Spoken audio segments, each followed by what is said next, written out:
Shqiptaria është produkt i Gjergj Kastriotit dhe feja shqiptarit është shqiptaria, na nuk kena kompromis këtë drejtim, për arsye se feja nënkupton dhe thot gjuhën tonë, kombin tonë, adheun tonë edhe kulturën tonë. Kurse religionet, për shembull, besimet e ndryshme. Në këtë pikë keni dallimet e thella me klerikët fetar që ligjerojnë një dimension tjetër.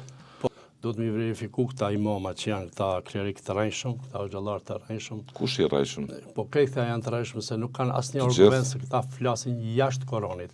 Këta nuk flasin baza koranore.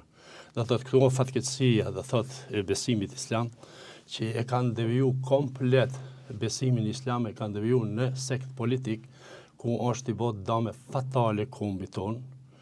Është e varfënu kombin, është e qitë prej rrjetit ndërkombëtar, është e qitë prej kulturës shëndosh, është e sulmu kulturën tonë, edhe fatkeqësia është që për shembull këto bashkësi islame që i hapin qendra nëpër Evropë, po thonë bashkësia islame shqiptare. Asnjë simbol shqiptar nuk e ka, thotë bashkësia islame shqiptare.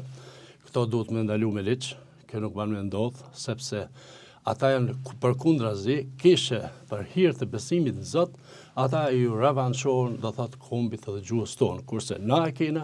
Po që keni dallimit të thella konceptuale, besimin në Zot na e kena shumë atë qartë, besimin në Zot, sepse na mundohemi me mbrojt të vërtetën, dhe thot paqen edhe lirinë. Cila është e vërteta? Po e vërteta është ku ti je për shembull... Jemi në demokraci ku mund të ketë dy më shumë mendime për të vërtetën? Po e vërteta është për shembull nëse ti thazom informacionet i kitë sakta. Thazom informacionet do të bëjnë sakta të Koranit, jo të sakta. A vëdan, të thotë këtu është dallimi mes neve dhe mes klerikëve. Ata për shembull, ata e kanë favorizuar një Koran i cili është botu nga gjuha serbo-kroate, është botu në gjuhën shqipe.